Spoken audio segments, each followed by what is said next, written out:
Boa noite, Rogério. Ponto, podemos dizer que importante fora de casa, mas eu queria que você falasse sobre o desempenho da equipe.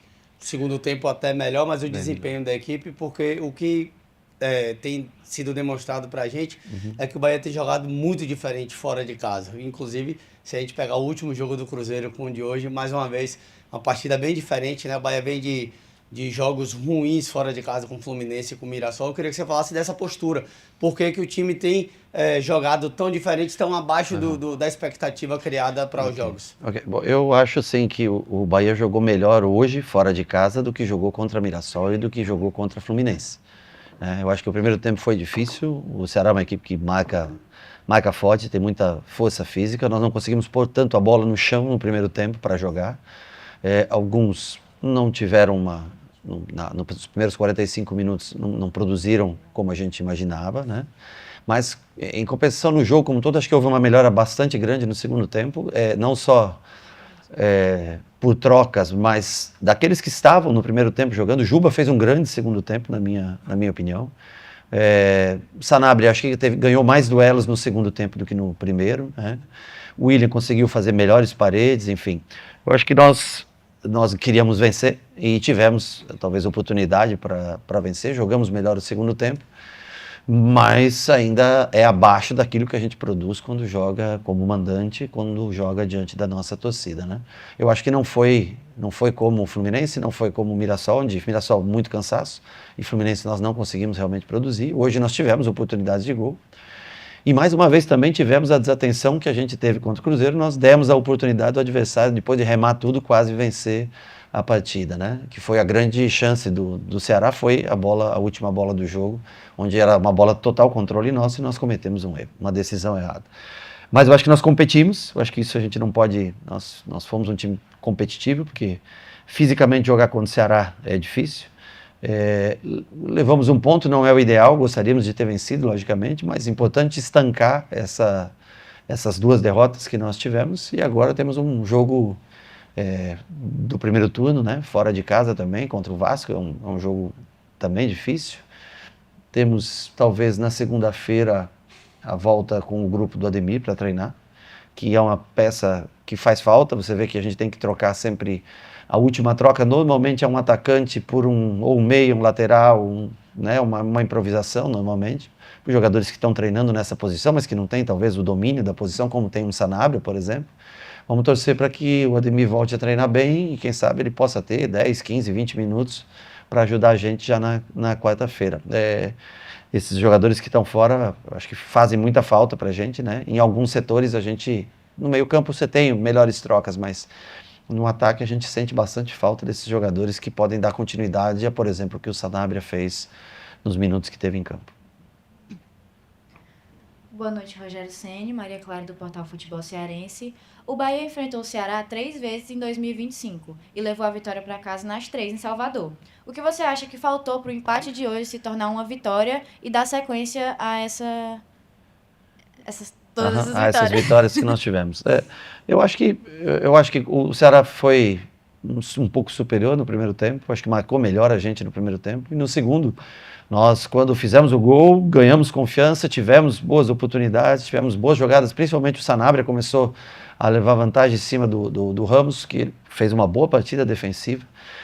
E quando o Kaique entra, uma pena que ele não se mantém aberto para a jogada do 1 contra 1, né? Ele vai muito jogar pelo meio e acaba deixando um pouquinho, na hora que vira o jogo, para ter também o 1 contra 1 do lado de cá, do lado direito, ele se ausenta. Tanto que o Arias vai ocupar um pouco mais esse espaço no segundo tempo. E o Nico também começou a se mandar demais e teve dificuldade em voltar. A entrada do Rezende foi para corrigir, justamente já que o Arias estava indo um pouco mais, porque o Kaique não mantinha a posição que nós colocamos ele foi jogar muito mais para dentro e até criou boas oportunidades por dentro. O Arias começou a sair e nós aí tivemos que botar o Rezende para ele povoar mais o meio-campo, para não dar chance de um mano a mano, né? O Pedro entrou com um jogador de velocidade, começaram a ter mais velocidade no segundo tempo. Então o Arias acabou tomando mais a posição atacante e Kaique vindo mais pelo meio. Era para o Kaique ter dado amplitude para que o Juba pudesse continuar pelo meio. Mas eu acho que se nós tivéssemos um pouquinho mais de, talvez, peso na área. Você vê que a única infiltração do Everton é a chance do gol. Jean Lucas, no primeiro tempo, jogou muito na largura, em vez de jogar fazendo... Né, quando você joga com 2 jogadores abertos, você tem que ter a infiltração. Né? E o Jean Lucas é o homem dessa infiltração. Como acho que era o Dieguinho, que estava marcando ele individual, se não me engano, né? O Dieguinho vinha para todo lado com ele queria sair do campo para ter espaço para jogar, quando ele não deveria ter feito isso, deveria ter deixado o Juba jogar mais por ali. Ele começou a conflitar com o Juba no primeiro tempo, enquanto ele, ao invés de abrir para a lateral, para dar dupla largura junto com o Sanabria, ele deveria ter ficado perto da última linha para fazer a infiltração, como o Everton fez no segundo tempo. Então, nós tentamos corrigir isso no segundo tempo, na volta do segundo tempo, né, para que ele pudesse atacar mais espaço. Mas tivemos pouco ataque ao espaço com os homens de meio, com os meias, né.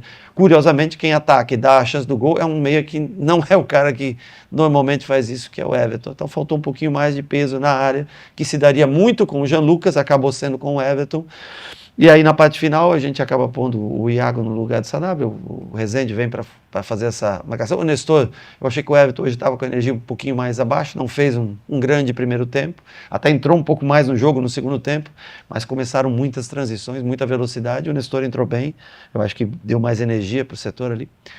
Mas foi um jogo bem equilibrado, com exceção da última bola que nós entregamos ali, não podemos remar tanto e depois entregar de mão beijada, né? E destacar, acho que a partida do Ronaldo, acho que ele fez uma boa partida hoje, foi importante.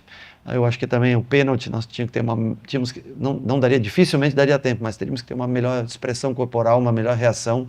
O goleiro faz uma defesa de pênalti, você tem que tentar no mínimo, né? Só o Gabriel praticamente que foi para esse rebote. Faltou um pouco isso na gente hoje também. Rogério, tudo bem? Pedro Pinheiro da Band. Você veio desfalcado para cá, mas da mesma forma o Ceará também estava desfalcado. Sim. E um dos homens que faltaram nesse jogo foi o Pedro Raul. Recebi informação que você soube minutos antes, assim... eu não sabia mesmo, ao menos ninguém de nós sabia. E eu queria saber exatamente como é que foi esse teu momento. Eu creio que você se preparou para esse jogo pensando como Pedro Raul um homem de área, que é uma jogada que o Ceará faz muito. E eu queria saber como é que foi essa mudança de chave, já pensando nesse jogo. Não, é que eu não sabia só se vinha com... Normalmente o Condé usa o Ailon para jogar contra a gente, né? Não sei, assim, mais para, acho que peso na área, cruzamento, é um segundo atacante, não é um ponta, mas é um segundo atacante que entra muito para fazer o cabeceio. Então eu estava em dúvida se ele ia com o Baia, né? Ou se ele ia com o Ailon do lado. Era a única dúvida assim, que eu tinha, porque eu contava com o Pedro Raul de 9.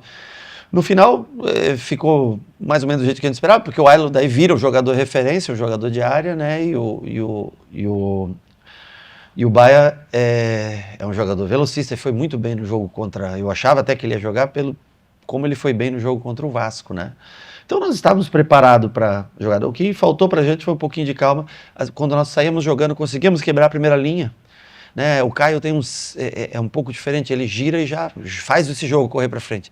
E nós muitas vezes quebrávamos a linha, mas voltávamos a bola no goleiro, o que nos causou alguns danos, demora para chegar no campo de ataque. Eu acho que é isso o Ceará aproveitou bastante nos primeiros 15 minutos, principalmente. Depois o time foi se assentando, foi se encontrando, fez um melhor segundo tempo. Uma pena, logicamente, nós, por exemplo, não conseguimos manter o que o Sanabria faz. Se nós tivéssemos o Pulga, por exemplo, nós colocaríamos. Se nós tivéssemos o Ademir, mas nós, ainda bem que o Thiago voltou, né, tinha chance de ter uns 30 minutos hoje, né, mas infelizmente as lesões, ao mesmo tempo, elas atrapalham bastante a gente. Vamos ver se a gente consegue devagarinho trazer esses jogadores para estar junto com a gente e ter mais opções também, e manter, né, a velocidade, troca, pontas abertas, ser agudo, né, também, para poder bater um pouco mais nos adversários. Rogério, aqui ó, tô de esquerda aqui, Raiz Ribeiro, Redmute, TV União. Boa noite pra você. Mesmo com essa escassez de vitórias, o Bahia ainda continua na 6ª posição. Porém, o Bahia no G6 é o time que menos fez gol e o time que mais tomou gol do G6, tá? Eu não sei, mas acredito em você. E o que acontece? A gente que acompanha o teu trabalho, principalmente aqui a imprensa aqui de Fortaleza, né, pelo histórico que você teve aqui pelo Fortaleza, viu que você trabalhava muito essa parte defensiva. Né? Porque você dizia, se a gente não tomar gol, dificilmente a gente perde. Isso era uma frase sua que era muito falada aqui. E o que está acontecendo com a defesa do Bahia? Porque os goleiros, hoje o Ronaldo foi muito bem, mas os goleiros do Bahia estão passando por uma fase de turbulência. O que está faltando para o Bahia voltar até aquela esticada de vitórias e os bons resultados voltarem? Hoje nós tomamos um gol numa penalidade máxima. Né? Eu acho que em alguns jogos nós estamos cometendo erros no final do jogo e isso está trazendo danos para a gente. Como foi, por exemplo, o gol contra o Cruzeiro foi um erro de marcação. Você não pode tomar um gol de uma falta onde 2 jogadores tocam a bola, um sai com ela, vai caminhando até chegar a um espaço e chutar. Então, esses são erros que acontecem dentro do jogo de tomadas de decisão. Eu acho que é um todo, sabe? Eu não coloco o sistema toma gols pelos 2 zagueiros, pelo sistema como um todo. Nós temos ajustes a fazer com o Sanabria defensivo, que às vezes os adversários exploram ainda do lado dele, por ele não entender tão bem. O Kaique é um jogador que com a bola no pé, no 1 contra 1 na frente, ele pode fazer diferença, mas ele sofre um pouco também na marcação. Então há ausências até dos jogadores que já estão mais acostumados nesse sistema de jogo, ela prejudica o sistema defensivo como um todo, o modo como a gente se defende, né, como um todo. Em alguns jogos o cansaço, outros falta de atenção, erros individuais e o mérito de muitos adversários que tem também, assim como a gente faz gols. Eu acho que há 3 jogos atrás talvez a gente não estaria nessa lista, mas logicamente o recorte dos últimos 3 jogos nos leva a estar numa posição de ter diminuído o número de gols feitos. Eu acho que pela ausência, pelo número Pulga faz muita falta, Ademir faz muita falta, o Lúcio infelizmente teve uma proposta irrecusável do clube e foi vendido. O Thiago, na ausência nos últimos 2, 3 jogos, também faz falta. Quando você não tem essa troca, você tende a sofrer um pouco mais, principalmente para fazer gols. Boa noite, Rogério. O Alisson, TV Editora Dinâmica. Queria falar um pouquinho sobre o seu processo de construção, ataque a partir da defesa, né? Você utiliza muito bem o goleiro como esse homem de linha e teve um pouco de dificuldade no primeiro tempo. Qual foi o ajuste feito para a mudança? Porque você conseguiu empurrar mais o Ceará para o campo de defesa a partir do segundo tempo. Eu acho que o primeiro de se destacar, o Ronaldo com o pé hoje fez um bom jogo com o pé. Não é a principal característica dele, né? Não é o que ele tem como conceito principal de jogo, mas hoje ele achou bons passes e teve calma para encontrar. Eu acho que a maior dificuldade que a gente teve foi, primeiro, que o Ceará está com energia total no começo do jogo e se predispôs com o Dieguinho e com o Sobral, né, a pressionar muito a gente na hora que ela entrava no meio. E a segunda é que nós quebrávamos a primeira linha até de construção, com certa facilidade a primeira linha. E quando ela entrava na segunda linha, a gente não deu prosseguimento para o ataque, a gente voltou muitas vezes, e aí o Ceará voltava com os 11 homens para trás e vinha pressionar novamente. Então acho que faltou um pouco de característica mesmo, né, dos jogadores. Acho que primeiro o Juba participou muito melhor no segundo tempo que no primeiro, no processo de construção. O Juba achou passes fantásticos no segundo tempo, viradas de jogo, coisa que ele não encontrou no primeiro. O posicionamento do Jean muito aberto, fez com que a gente tivesse menos gente, um homem a menos ali no meio para jogar.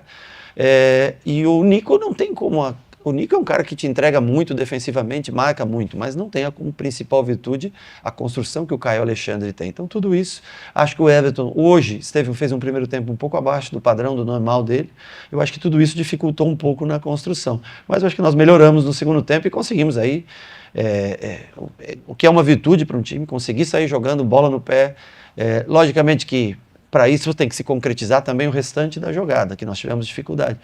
Mas eu acho que já é uma virtude você poder ter essa bola, o controle de jogo mesmo fora de casa. E a única coisa que a gente tem que melhorar é no prosseguimento da jogada para chegar com chance de gol, criar a mesma quantidade de saídas que você cria, também tem que tentar chegar ao próximo disso, as chegadas no gol adversário. Rogério, aqui ó, à sua esquerda, Luiz Eduardo Gomes, do TVC Esporte Clube. Em relação aos outros 3 jogos contra o Ceará, né, que o Bahia saiu vencedor, você acha que teve alguma mudança de estratégia assim, mais significativa, até pelos desfalques que você citou há pouco? Nossa ou deles, você está falando? Em relação à mudança de estratégia de vocês, Uhum. em relação aos outros 3 jogos contra o time do Ceará. Você acha que, de alguma forma, foi surpreendido? É o primeiro jogo fora de casa contra o Ceará? Eu não lembro a escalação de todos os jogos, mas eu tenho certeza que o primeiro jogo que nós jogamos, nós trocamos uns 8 ou 9 jogadores no começo do ano, a primeira fase da Copa do Nordeste que nós jogamos com o Ceará, né? Foi o 3-2, né? Então, assim, nós variamos muito a maneira de construir. Eu não vou lembrar exatamente de todos os jogos, porque teve jogo que o Juba jogou, teve jogo que nós jogamos com um lateral na largura, teve jogo que nós jogamos provavelmente com Ademir, enfim, nós mudamos muito os times que jogaram, com exceção a 1-0 da semifinal, que nós usamos praticamente a força máxima, nós mudamos bastante.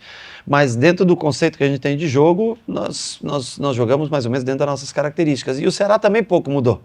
O Ceará não mudou muito, o Ceará marcou sempre com o 9, o nosso zagueiro e os 2 zagueiros, sempre o ponta acompanhando o Arias ou o Gilberto quando jogavam, né? Então nós tentamos sempre ter a vantagem do lado esquerdo do campo. E foram como característica jogos difíceis contra o Ceará. o 3-2, que estava um 3-0, o Ceará entra no jogo no segundo tempo, né, e complica. E os outros 2 jogos foram jogos no fim, decididos no final. Eu não lembro, um com pênalti, o outro, não lembro quem. E o gol de Thiago, ou seja, o Ceará se propõe a marcar e nós talvez tivemos sempre o controle do jogo, em todos os jogos, na maioria dos jogos, mas o Ceará é um time de contra-ataque, de muita força, e tem, hoje, principalmente quando pôs o Pedro Henrique na frente, teve mais um velocista, ou seja, né, se propôs realmente a contra-atacar e faz bem dentro daquilo que eles veem como estratégia de jogo. Nós jogamos 4 vezes contra o Ceará esse ano, ganhamos 3 e empatamos, infelizmente, essa, né? Gostaríamos de ter vencido. Acho que tivemos no segundo tempo volume para vencer o jogo e também poderíamos, através de um erro nosso, ter perdido essa partida no final. Mas sempre foram jogos bons, competitivos e equilibrados. Rogério, você falou já desse vacilo da defesa nos 2 jogos, né? O que é que acontece nessa reta final de jogo que a tensão ali parece que vai embora, um certo comodismo? Não, e depois eu vou te perguntar do jogo do Vasco. Não é comodismo, não. Muitas vezes é cansaço mesmo, né? O Santi vem jogando há quantos jogos de maneira ininterrupta, né? O David se lesionou. O Gabriel está voltando agora, ora Arias, ora Gilberto joga, Juba tem jogado a maioria dos jogos, ou quase 90% dos jogos pela lateral, ora construindo a 3, mas chega um momento, nos últimos minutos, é cansativo. O Cruzeiro tinha 3 trocas de velocidade na frente, né? Entrou o Gabigol, não lembro o que mais foram. Arroio e Sinisterra, que fez o gol, né, do rebote. Então, assim, os times, quando dão energia nova e velocidade à frente, logicamente eles trazem, né? Os jogadores nossos também vão cansando. Então, é normal que times grandes, como foi o Cruzeiro, como outros times o Fluminense no final, que pressionou, é normal que você encontre mais dificuldades. E, infelizmente, nós erramos lances que não é normal em alguns desses jogos. Nós tivemos alguns erros individuais que não é o normal nosso. Mas eu acho que, como um todo, ainda é uma campanha relativamente boa e que a gente espera poder acabar brigando eu acho que pelos 3 primeiros fica difícil brigar, mas que a gente espera estar brigando ali entre as 6 primeiras posições, porque a gente tem como objetivo também jogar uma Copa Libertadores no ano que vem. É o que a gente espera minimamente conseguir. O Bahia, que estava no G4 do Campeonato Brasileiro, boa parte do campeonato, Sim. Rogério, e agora tem o risco de sair desse Sim. G6, né? O São Paulo vencendo amanhã o Santos, o Bahia sai. Nesses poucos dias agora que você tem, o que é que tem que ser feito para chegar no São Januário e voltar a vencer, já que só venceu 3 no Campeonato Brasileiro fora de casa? Primeiro tem que recuperar esses jogadores que correram muito hoje, então amanhã eles vão descansar. Segunda-feira nós vamos começar a pensar em ver também o próprio Ademir, como que ele volta, se é possível relacioná-lo para o jogo. Fora isso, nós não temos nenhuma mudança. Infelizmente, David não volta essa semana, Canu não volta essa semana, Eric não volta essa semana, Pulga não volta essa semana, enfim, Caio não deve voltar essa semana. Enfim, a gente se ressente, nós estamos com algum desses jogadores há 30 dias fora, né? Outros há 60, 90 dias fora. Pesa bastante pra gente, mas eu acho que é uma grande oportunidade jogar contra o Vasco lá. Difícil, o Vasco joga sempre bem, né? O Ceará eu assisti o jogo na semana passada, conseguiu aquele gol no apagar das luzes ali, uma bobeira também da defesa do Vasco foi naquele momento do jogo, né? Todos erram, o final é onde o cansaço bate e você não consegue mais raciocinar tão bem. Então nós temos que ir lá, é um jogo isolado, né, de Campeonato Brasileiro, não é uma rodada normal, é um jogo atrasado. Temos que tentar buscar esses pontos que nos coloque juntos ou à frente dos concorrentes que nos ultrapassaram nessa rodada cheia de Campeonato Brasileiro. O Botafogo e Mirassol tiveram uma rodada isolada, né? Cada um fez um ponto, né? Nós também vamos ter a nossa oportunidade numa rodada isolada, mesmo sendo fora de casa, tentar competir por pontos. Obrigado, professor. Valeu, boa noite.